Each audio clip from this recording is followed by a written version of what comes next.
हाँ, क्या पढ़े थे हम लोग? क्या?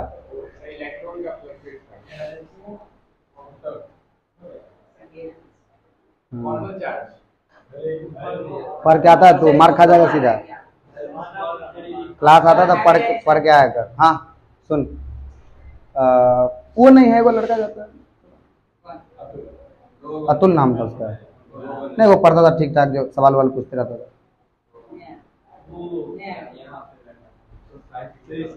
क्या क्या? वो नहीं था, हेल्दी था थोड़ा।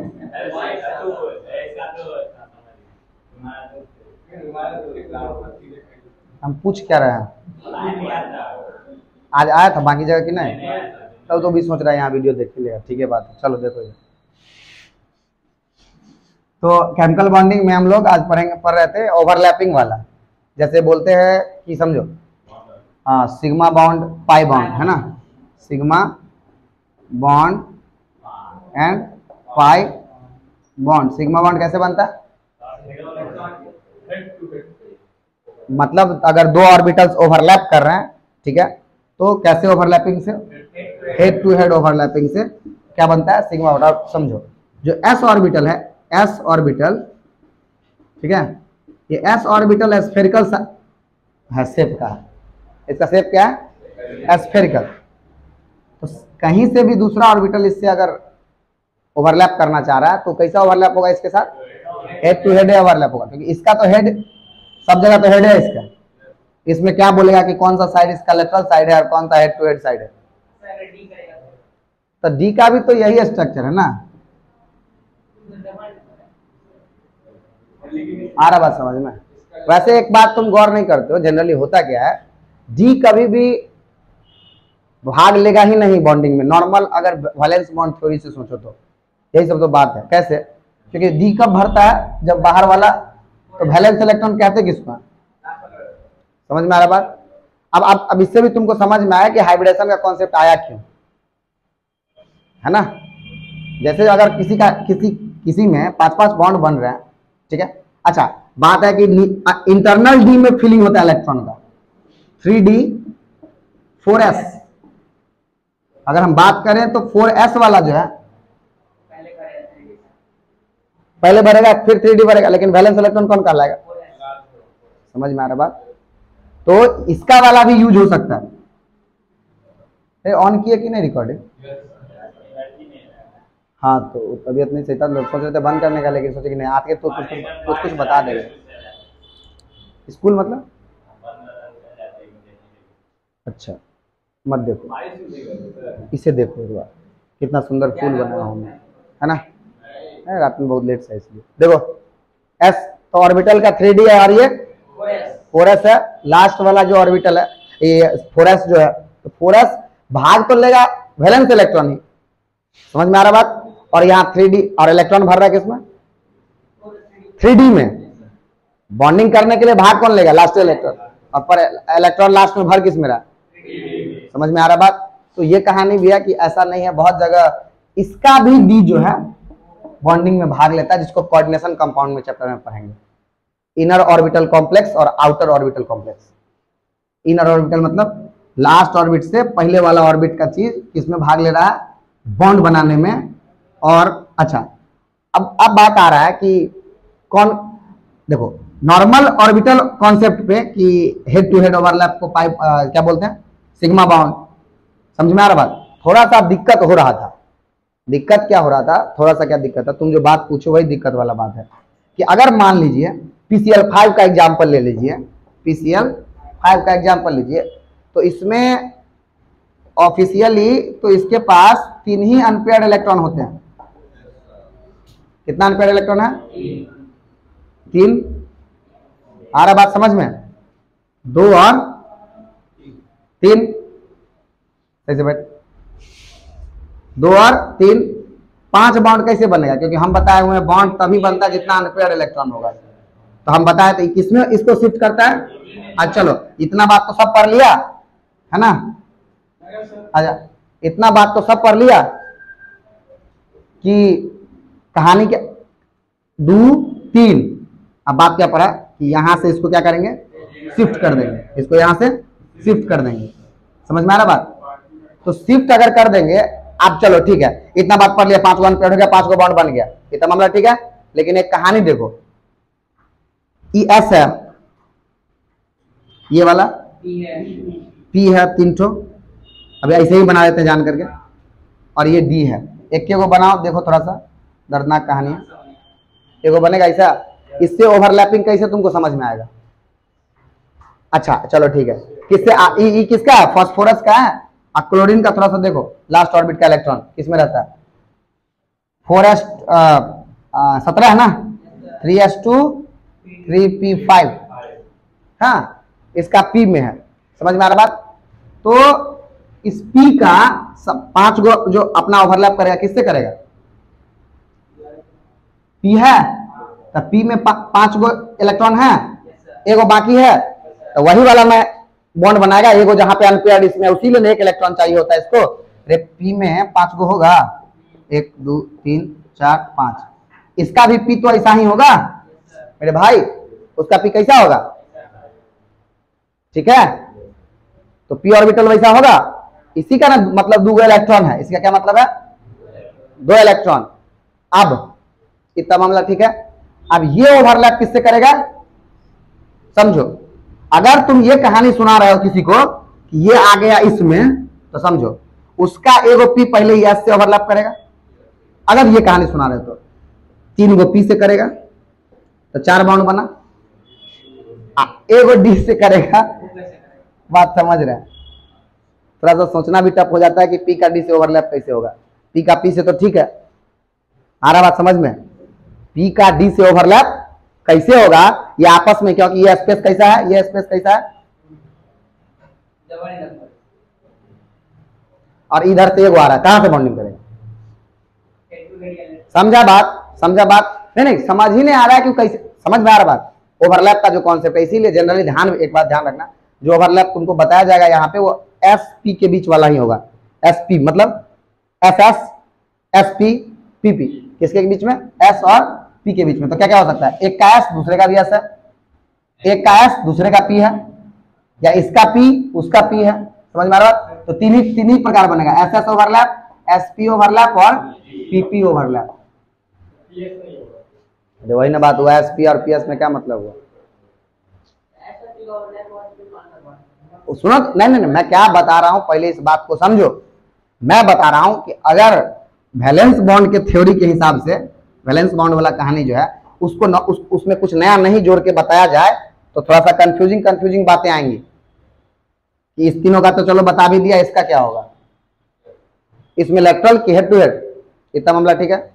अब इसीलिए ये जो कहानी आ गया, अब इस सब बात को झांपने के लिए, इसके क्या कहते हैं असफलताओं को छुपाने के लिए, ढकने के लिए क्या चीज आ गया, हाइब्रिडाइजेशन। ओवरऑल कहानी क्या आ गया, किसका, हाइब्रिडाइजेशन। हाइब्रिडाइजेशन अनहाइब्रिड ऑर्बिट, आपको ये वाला बात याद रखना है। और सुन लो पहले बात कि जो भी चीज हमने बताया है ना केमिस्ट्री का, केमिस्ट्री में इतना एक्सेप्शन आने का कहानी ये है कि जो देखा गया है उसका एक्सप्लेनेशन है। What we have observe that has been explained, what has been explained that is not observe. Practical चीज ऐसी ही होती है, जो प्रैक्टिकल ज्यादा लाइफ में इस्तेमाल होगा। समझ में आ रहा बात? और उससे भी दुख की बात है कि दीज आर माइक्रोस्कोपिक, माइक्रो तो छोड़ दो, उससे भी कम। हाँ समझ में आ रहा बात? बाकी जगहों पे हम लोग एक बॉडी देखा तो ये बॉडी है, हमें एक्चुअली उस सब्जेक्ट में वो पढ़ना ही नहीं, वो क्या बताएगा कि इसके अंदर क्या है क्या है क्या है। आ रहा बात समझ में? मैथमेटिकल वाला पार्ट में भी क्या है अपना, उसका आप देखते रहिए कैसे कैलकुलेशन वाला पार्ट चल रहा है, क्योंकि विजुलाइज करके देखिएगा तो फिर फिजिक्स में आ जाएगा। मैथ और फिजिक्स सेम चीज आता है। केमिस्ट्री में क्या है, अब समझो, जैसे एक एग्जांपल समझो, क्या है इतना एक्सेप्शन आ रहा है, जो एक्सेप्शन नहीं है वो सबका एक्सप्लेनेशन है। एक्सेप्शन तब हुआ जब जिसका कोई एक्सप्लेनेशन नहीं है, तब वो एक्सेप्शन हो गया। अरे समझ नहीं रहा है कैसे हुआ, मान लो एक्सेप्शन याद कर जाना। जो वेरिएशन है, क्योंकि ऑब्जर्व चीजों का एक्सप्लेनेशन दिया गया है। और ऑब्वियस बात है, जितने चीज, एक नॉर्मल एग्जांपल देखो अपने ही अगल बगल में, लोगों का प्रवृत्ति क्या है, इंसानियत क्या सबके अंदर है? तो एक्सेप्शन नहीं हुआ, तो डॉक्टर के पास जाओगे, उसको लेके जाओगे तो उसमें कोई डिसऑर्डर बताएगा। वो कोई आदमी किसी को खून करना चाहता है, वो उसका एक मेंटल डिसऑर्डर है, whatever is the reason, उसका वो बताएगा तुमको कि क्या बात है। आ रहा बात समझ में? जैसे, और जब तक चीजें नहीं, जिसको नहीं पता है वो क्या कहता है, मान लेता है चीजों को, है ना। आ रहा बात समझ में? जैसे पहले के समय में माता जिसको कहते हैं, जिसको चिकन पॉक्स कहते हैं, तो चिकन पॉक्स को कहता है वो माता है, भगवान का किया है, क्योंकि जानकारी नहीं तो मान लिया कुछ भी अजीबे है। ऐसा नहीं था, बाद में तो पता चला। कैंसर के बारे में भी पहले यही सब था। टीबी पहले फैटल बीमारी माना जाता था, अब तो नॉर्मल हो गया। तो जब तक जानकारी नहीं होगी तो कैसा लगेगा, मानने वाली चीज हो जाएगी। और सुन लो, यहाँ इतना जो वेरिएशन आ रहा है, पॉइंट टू पॉइंट वेरिएशन, उसका रीजन क्या है? पहली बात, जैसे हमने तुमको क्या बताया, यहाँ पे एक बॉडी है, समझे, तो तुम्हारे लिए वो सिर्फ बॉडी है। अगर कोई तुम सब्जेक्ट फिजिक्स में पढ़ रहे हो उसको, तो तुम्हारे लिए क्या है, बॉडी है, समझा बात। अब हमारे लिए क्या है, समझो, ये बॉडी है तो इसका क्रिस्टल स्ट्रक्चर क्या होगा। अगर मेल्टिंग पॉइंट और बॉइलिंग पॉइंट सिर्फ उसका पढ़ना है तो उसका क्रिस्टल स्ट्रक्चर देखना होगा, वरना मेल्टिंग और बॉइलिंग पॉइंट हम बता नहीं पाएंगे। अगला कहानी उसके बाद का, उसके बाद मेल्टिंग पॉइंट बॉइलिंग पॉइंट क्यों ज्यादा अगर कम है, क्योंकि ऐसा ही बहुत सारा बॉडी दिखेगा हमको। समझो, मेरे लिए दो बॉडी सेम साइज और सेम वेट का, उसके अंदर इंटरमोलिकुलर फोर्स ऑफ अट्रैक्शन अलग अलग हो सकता है, उसके पार्टिकल का कॉन्स्टिट्यूएंट्स अलग अलग हो सकता है, जो कि आपको वैसे एक बॉडी है, for you that is a body, मेरे लिए वो बॉडी तो है ही। और अब एक मिनट, वो दोनों बॉडी का जरूरी नहीं कि मेल्टिंग और बॉइलिंग पॉइंट सेम हो, दूसरा कहानी। अच्छा, और जो इंटरमोलिकुलर फोर्स देख रहे हैं, वो मॉलिक्यूल का साइज और शेप क्या है, हमारे सोच से भी छोटा है। समझ में आ रहा बात? नॉर्मल आंखों से दिखने वाला एटम भी नहीं रहा आज तक एटम को नहीं देखा गया। तो समझिए वो लोग कितने विद्वान हैं कि उन्होंने जो हाइपोथेसिस की है, हाइपोथेसिस अपने मन से नहीं, विथ सम एक्सपेरिमेंट, और क्योंकि जो वो तो अदृश्य है, भगवान है जैसा कॉन्सेप्ट है कि भगवान है तब दिखते नहीं है, और भगवान है दिखते नहीं है, और आप उसको इग्नोर भी नहीं कर सकते कि भगवान नहीं है, और कभी कभी आपको लगेगा कि नहीं है, तो यू विल हैव, तो कुछ समझो, तो जो उसके ग्रंथ के पंडित लोग हैं वो आपको कुछ कुछ प्रूफ दिखाने का कोशिश करेंगे, लॉजिकल, वो लॉजिक होंगे। हाँ, भले ही उन्होंने कोई एक्सपेरिमेंट नहीं कर रखा उनके लिए, दैट इज डिफरेंट थिंग, पर यहां पे जो उन्होंने बताया, क्योंकि याद करो थॉमसन का मॉडल फेल कर गया बिना एक्सपेरिमेंट के, बात उन्होंने बोला, बात सही थी। रदरफोर्ड के मॉडल को आज तक पढ़ रहे हैं क्योंकि एक्सपेरिमेंट के आधार पर बताया गया था, है ना। अब समझो कितना सिंपल है, इतना तो हो गया। इसके बाद इसका क्रिस्टल स्ट्रक्चर, इसका अलग, सॉलिड स्टेट चैप्टर में पढ़िएगा, 14 को तरह का ब्रेविस लैटिस होता है, ठीक है। अब इसमें मेल्टिंग बॉइलिंग पॉइंट अलग। अच्छा, अगर इसी में इसका कलर अलग अलग दिख सकता है, इसका कलर अलग अलग दिख सकता है, उसका भी कॉन्सेप्ट है कि कलर दोनों का क्यों, इलेक्ट्रॉन के ट्रांजिशन के कारण, क्योंकि ये जिस फोटोन को ले सकता है वो उतना फोटोन से ज्यादा का ले या उसका कम ले, तो अलग अलग वेवलेंथ ऑब्जर्व होंगे। आ रहा बात समझ में? अगर हाँ वही बात है, हो सकता है कि कोई ऐसा क्वांटा भी ले जो हमारे विजुअल रेंज से ही बाहर का हो, तो हमको पता नहीं चलेगा कि कोई कलर भी है उसका, या कोई उसके अंदर कोई कलर का ट्रांजिशन हो भी रहा है, कोई केमिकल फेनोमेना चल भी रहा है, हमको ही पता नहीं चलेगा। आ रहा बात समझ में? तो ये जो तुम समझ रहे हो कि जैसे देखो कैसे ट्रेंड चेंज हो गया, पहले हमने ये पढ़ा कि अच्छा इसमें चला जाता 5 गो बाउंड बन जाता, अब सवाल उठता, इसको विजुअली देखो सर, 5 गो सिग्मे बाउंड बन रहा है, इसमें आप यही बताते सिंगलेट दिखाएं आज तक, PCl5 ऐसे ही दिखाएं, Cl Cl Cl Cl और Cl यही दिखाया। तो 5 बाउंड कैसे, सिंगल बाउंड, सिंगल को सिग्मा बाउंड बोलते हैं। अब अगर नजर से देखोगे सही से कि बाउंड बनता कैसे है, तो ऑर्बिटल के ओवरलैप से। कैसे बनता है? तो ऑर्बिटल के ओवरलैप से बनता है। ओवरलैपिंग कैसे होगा? हेड टू हेड होगा तभी सिग्मा बनेगा। तो आप उसको थोड़ा सोच करके देखिए, आप समझिए कैसे थिंकिंग आ रहा है। एक ऐसा स्पेस जो कि खुद हाइपोथेटिकल है, on the basis of experiment सही पाया गया है, अभी तक के एक्सपेरिमेंट्स के आधार पे उनका ओवरलैप पढ़ना है। वो भी किसका ओवरलैप है, इसमें क्या दिक्कत हो जाएगा, डी का ओवरलैप पी से। अब एक मिनट, पी से क्यों समझो, क्योंकि क्लोरीन का जिस इलेक्ट्रॉन खाली है वो किस ऑर्बिटल में है, पी ऑर्बिटल में है। यहाँ पे यही वाला तो खाली रहता है क्लोरीन का। अच्छा, और फास्फोरस का जो खाली है, फास्फोरस का जो खाली है वो भी किस में है, वो एस में है, पी में है और डी में है। 1 मिनट, आने वाला सिर्फ अपना पी लेके आएगा और जहां आ रहा है उसको कौन कौन रूम प्रोवाइड करेगा बॉन्ड करने के लिए, एस भी, पी भी और डी भी। और 1 मिनट, और इस तीनों का ओरिएंटेशन, ये जो 3 गो रूम उसको मिलेगा कि आओ बॉन्ड करो, तो तीनों का ओरिएंटेशन, तीनों का सेट, बात समझिए। फास्फोरस जो अपना ऑर्बिटल्स प्रोवाइड करेगा बॉन्ड करने के लिए वो कौन कौन होंगे, एस, 3 गो पी और 1 गो डी। ऑर्बिटल क्या है, इसका शेप अलग है, इसका शेप अलग है और इसका शेप अलग है, लेकिन वो जो आ रहा है उ का रहा है, हम तो अपना यही वाला देंगे, इसी से बॉन्डिंग करवाना तो करवाओ, क्योंकि 5 गो क्लोरीन आ रहा है। समझ में आ रहा बात? अब तो ऑब्वियस बात था, फिर बॉन्ड लेंथ अलग अलग होने का सवाल था और आया सारा बॉन्ड लेंथ, लेकिन एक दिक्कत फंसी इसमें भी, बात को समझिए, शेप और ज्योमेट्री के ऊपर आना पड़ा।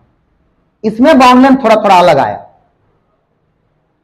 अब फिर क्या पढ़ते थे हम लोग कि बॉन्ड लेंथ सेम आया, अब पीसीएल 5 में 2 गो बॉन्ड लेंथ अलग आता है और 3 गो का सेम आता है। आप सुन, रुक ना, सिग्मा बॉन्ड बना, बॉन्ड कौन सा बना? आप इसके लिए टेंशन हो रहा है कि भाई सब में हेड टू हेड ओवरलैप कैसे हुआ, ठीक, चलो वो मान लिया, मान लो अगर ऐसे पढ़ना रहता एप्लीकेशन में तो वो मान लेगा बच्चा। अगला आएगा तो क्या होगा कि चलो सब एक के जैसा हो गया, मिल गया तो हाइब्रिड हो गया। अगला सवाल उठता है, जब सब एक जैसा हो गया, जब सब एक जैसा हो गया तब फिर 2 गो बॉन्ड लेंथ अलग अलग का है। पहले बात आया नहीं प्रूव हो रहा था, एगो थ्योरी लाया, उस थ्योरी से कुछ बात प्रूव हो गया, फिर एगो छूट गया, फिर लग गए सब लोग ऑब्जर्वेशन करने के लिए। आ रहा बात समझ में?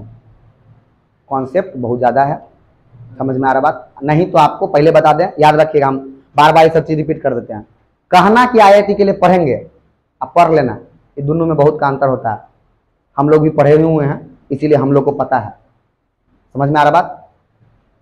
एगो टीचर कल परसों तरसों में हम बात करते हैं उनसे, तो वही डिस्कस कर रहे थे उनसे कि बच्चा को ज्यादा पढ़ाइएगा मत, जिस लेवल का उसी लेवल पढ़ाइए, नहीं तो उसका माथे उड़ जाएगा, ऊपर वो नहीं करेगा, बोला समझ में नहीं आता। इसीलिए मोटो क्लियर रखिए, अगर आईआईटी के लिए पढ़ना तो ये सब पूरा पढ़ना। हाँ, वो आपको टफ लगेगा, आपको आसान लग रहा है मतलब आप आईआईटी के लिए नहीं पढ़ रहे हैं, ये याद रख लीजिएगा। इतना आसान रहता तो सब कर लेता। समझ में आ रहा बात? और आपको सुन लीजिए, वो केमिस्ट्री से नहीं, तीनों सब्जेक्ट उसी लेवल का चाहिए। वो आपको फील हो रहा है चाहे नहीं हो रहा है, जिस लेवल का टफनेस आपको मेरे इतने एक्सप्लेनेशन के बाद अगर इसमें लग रहा है, इसी लेवल का सब में चाहिए। आ रहा बात समझ में? तो समझिए, चीजें हैं टफ, और आप लोग का कहानी क्या है, आप लोग घर पे जाते हैं, हमको सब पता है, कोई आउटपुट नहीं है घर से, उस लेवल का ना थिंकिंग करते हैं, ना सोचते हैं, ना पढ़ के आते हैं, कभी नहीं होगा। मुंह पर कर दे रहे हैं, मेरे लाख पढ़ाने के बावजूद हाँ मेरे इस सब्जेक्ट में थोड़ा अच्छा नंबर आ जाएगा, दैट इज, वो तो होगा ही, ऑब्वियस बात है, इतना मैं मेहनत कर कुछ तो फल मिलना है, लेकिन होगा नहीं। हम ऑन कैमरा कह रहे हैं, वो डेडिकेशन हमको दिख नहीं रहा और किसी में। हाँ, तो आपसे कभी होगा भी नहीं, तो उसको भूलिए जाइए, मुंह पे बोल दे रहे सीधा। तो आ जाइए बोर्ड वाला बैच में, मस्ती से पढ़िए, सब समझ में आएगा। आप बोर्डों में इतना नंबर आएगा कि आप हमको याद कीजिएगा, फर्जी बात मत कीजिए, काम का बात कीजिए। आप डिसाइड कर लीजिए आपको करना क्या है, ठीक है? टेस्ट खेलना है तो उसके लिए अलग स्ट्रेटजी होती है, T20 का अलग होता है और वनडे का अलग होता है, सबका स्ट्रेटजी अलग है। समझ में आ रहा है? तो आपको क्या करना डिसाइड कर लीजिए, कोई हो में मत रहिए, वैसे नहीं भी रहिएगा तो 2 साल बाद क्लियर हो जाएगा। आज मेरा बात बुरा लग सकता है, 2 साल बाद तो बिल्कुल नहीं लगेगा, हम लिख के दे सकते हैं इस बात को किसी पे। हाँ, अभी लग सकता है कि बोल दिए मुंह पे कि नहीं होगा तो बुरा लग रहा है। अभी जो हम रूट्स देख रहे हैं उससे हमको बहुत अच्छा फील आ नहीं रहा है। हाँ, बैच आईआईटी का है, हम तो पढ़े करेंगे उसी लेवल का, आपको नहीं पढ़ना तो निकल जाइए सीधा। हमने अपने लाइफ में अपने काम से कभी फर्जीवाड़ा किया ही नहीं है, मुझे बुरा फील होता है जिस दिन भी तुमको मैं बता दूं, कभी कभी ऐसा भी हो रहा है, किसी बैच में मैं थोड़ा सा कहानी वजह सुना दिया, उसके बाद जब मैं घर जाते रहता हूँ तो मैं पूरा एनालाइज करता हूँ ना दिन भर क्या किया हूँ, तो मुझे बहुत बुरा फील होता है यार कल से ऐसा होगा नहीं। ठीक है, मोटिवेशन भी अगर मैं दे देता हूँ कभी कभी तो मुझे बुरा लगने लगता है अंदर से कि कल से नहीं दूंगा, पढ़ाऊंगा अपना, जिसको पढ़ना पड़ेगा नहीं पढ़ना चले। एक बात बता, 7 गो या 8 गो जो भी बच्चा है, 8 को बर्बाद कर देना कहीं से उचित नहीं है। उससे ज्यादा अच्छा है कि 7 गो चला जाए और एगो का भाई भविष्य बन जाए। समझ में आ रहा बात? ये याद रखिए। और मैं पहले कह दूं, जब तक आपको ये सब समझने में दिमाग का एक्सरसाइज ना हो, और उस समझने के बाद याद रखिएगा, दिमाग का एक्सरसाइज हो गया और समझ में आ गया तो जो खुशी आती है ना, वो कभी दूसरा चीज का कुछ का खुशी नहीं मिलेगा। फालतू बात मत बोल, थप्पड़ मारूंगा, क्लास से बाहर कर दूंगा। समझ में आ रहा बात? कंसंट्रेट पूरा पढ़ाई की तरफ रखा। चल रहा है बहुत टफेस्ट, बहुत सिंसियर चीज सब। ये सोचते रहा कि कर हो क्या रहा है, और उस सोचने में अगर तुम्हें टफनेस फील हो रही है तो तुम सही साइंस पढ़ रहे हो। हाँ, तुम्हें यह लगना चाहिए कि हाँ 50% बात समझ में आया, 50 नहीं आया, उसमें मेरा कोई दोष नहीं है, आपका बेसिक्स बहुत बेकार है। और हाँ तो बोलोगे सर करे क्या? कुछ नहीं, इसी तरह पढ़ते रहिए। ये फर्स्ट टाइम है आपका इस सबसे रूबरू होना, पहला बार सुनिए रहे हैं, रिपीटिशन आएगा, यही सब कॉन्सेप्ट अगले कोऑर्डिनेशन कंपाउंड चैप्टर में आएगा, और भी चैप्टर में आएगा, कहीं कहीं हाइड्रोकार्बन पढ़ाएंगे वहां आएगा। तो बोला ना 3-4 बार रिपीट सब कॉन्सेप्ट हो ही जाता, तब तुमको आसान फील होने लगेगा 1 साल बाद। 12th में जब जाओगे, 12th में यही सब चीज का हर चीज तो लगभग केमिस्ट्री में रिलेटेड है, कुछ नहीं कि वो छोड़ दो तो मजा आ जाएगा। लेकिन उसके लिए अभी से जड़ बनाइए मजा आने के लिए। घर पे आप लोग बिल्कुल नहीं पढ़ते हैं, ठीक है? केमिस्ट्री में ऐसा नहीं कि हम सवाल दे देंगे आप बना के लिए आएगा घस करके। केमिस्ट्री में क्या है, जाइए कॉन्सेप्ट पढ़िए, क्या पढ़ाया गया, नोट करते रहिए क्लास में क्या बोल रहे हैं। जितना बात नोट कीजिएगा उसमें हो सकता है 30% बात आपको समझ में नहीं आ रहा है कि क्या नोट कर रहे हैं, पर जो नोटेड है ना घर पे जाके वही पे सोचिएगा तो उसमें से फिर 5-10% समझ में आएगा।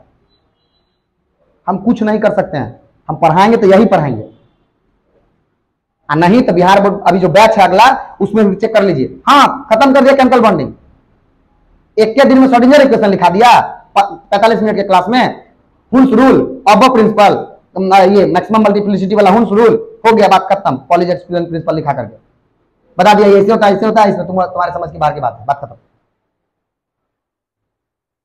देखिए एक्टिव रखिए दिमाग को, क्या हो रहा है सवाल पूछते रहिए, सही कहां से हुआ, कैसे हुआ, और लॉजिकल सवाल पूछिए ताकि हमको समझ, हम सब समझते हैं, बीच में कुछ पूछ दिया हम समझ जाएंगे। आपको समझ में आया तेज बनने के लिए सवाल पूछना है, खाली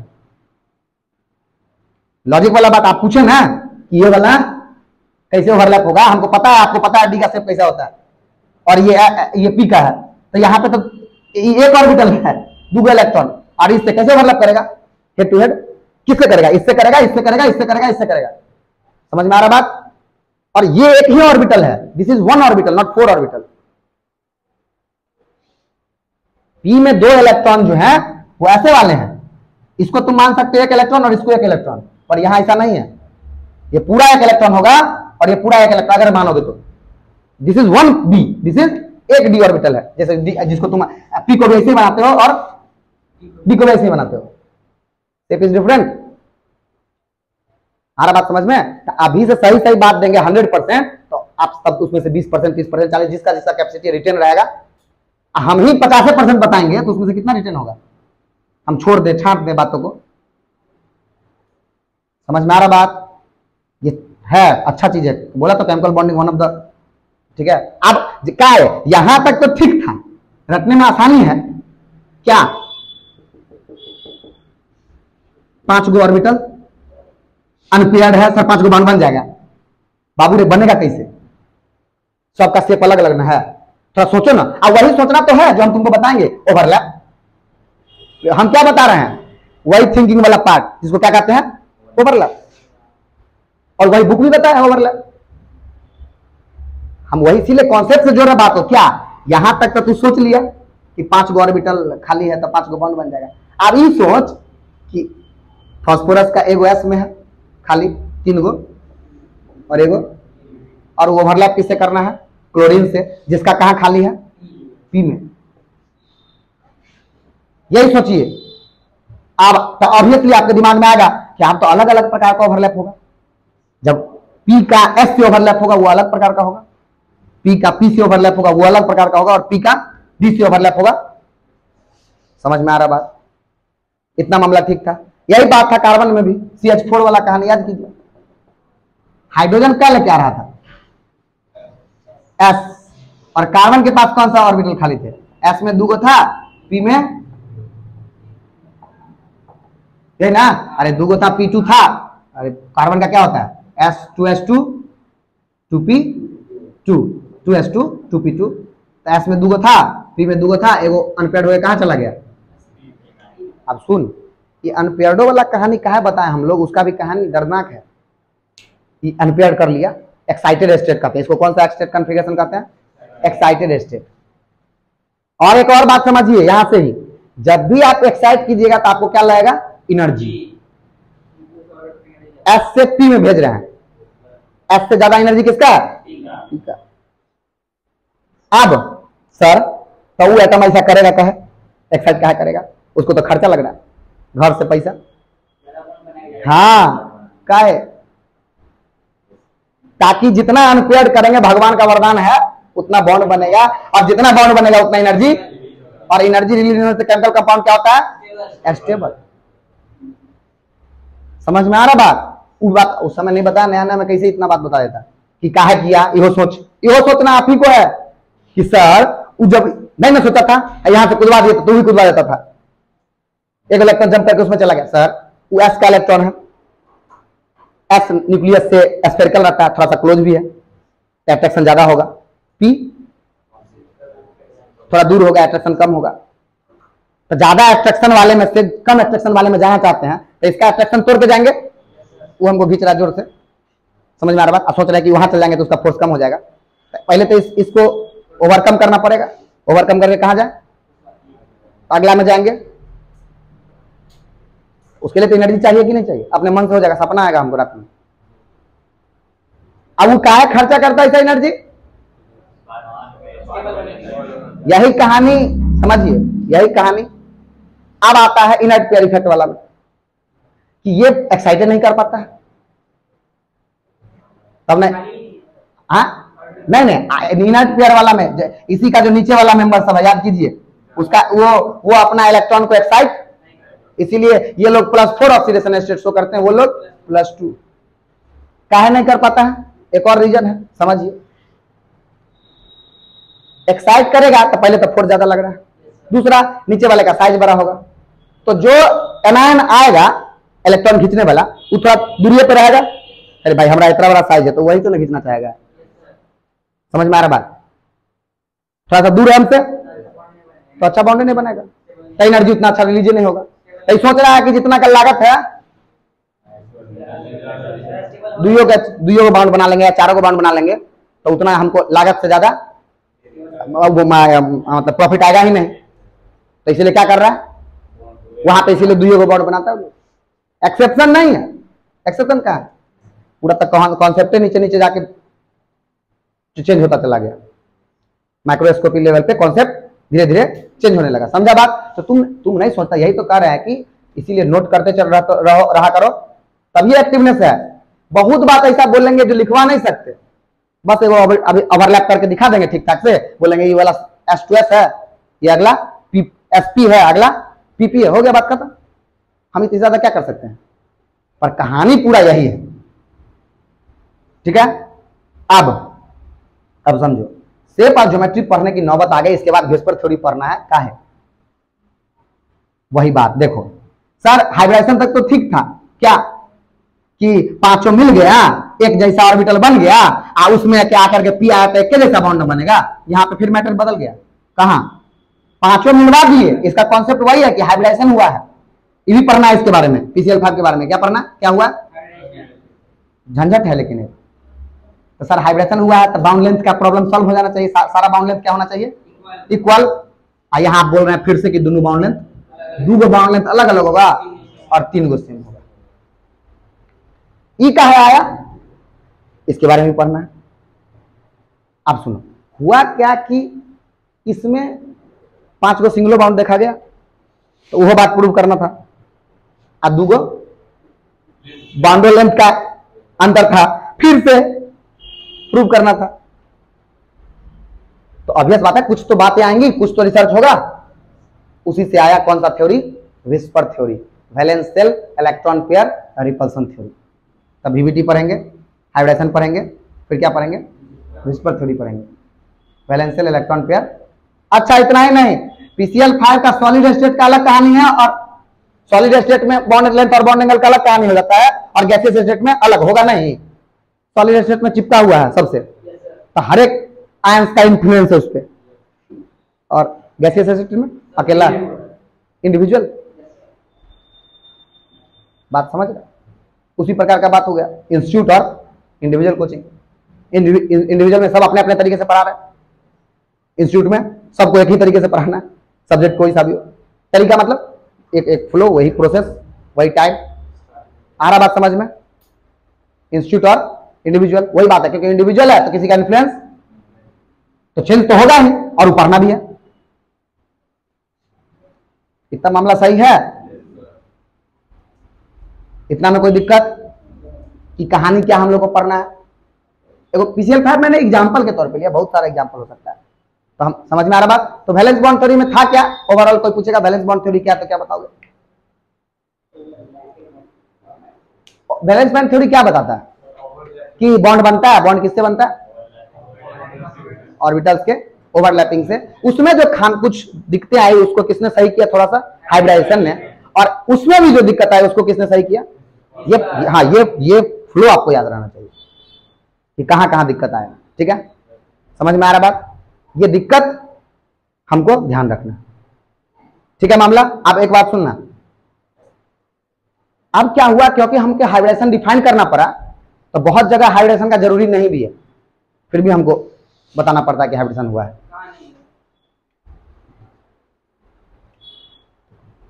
पानी किस केस में? अब पानी वाला केस देखो तो थोड़ा। पानी मतलब क्या क्या होगा? H2O। क्या क्या आएगा? H2O। पानी में कौन कौन होगा बताओ?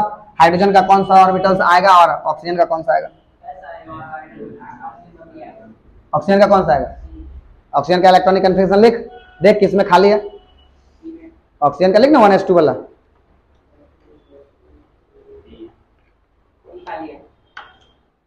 चलो पी का बक्सा बना।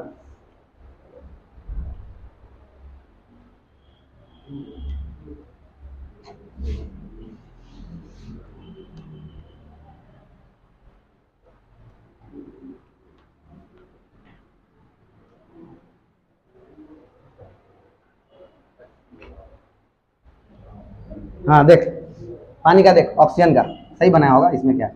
1s2 2s2 2p4 8 रे। तो लास्ट ऑर्बिट का बॉन्डिंग में कौन पार्टिसिपेट करता है? कौन सा ऑर्बिट? अंतिम वाला। क्या वो खाली है?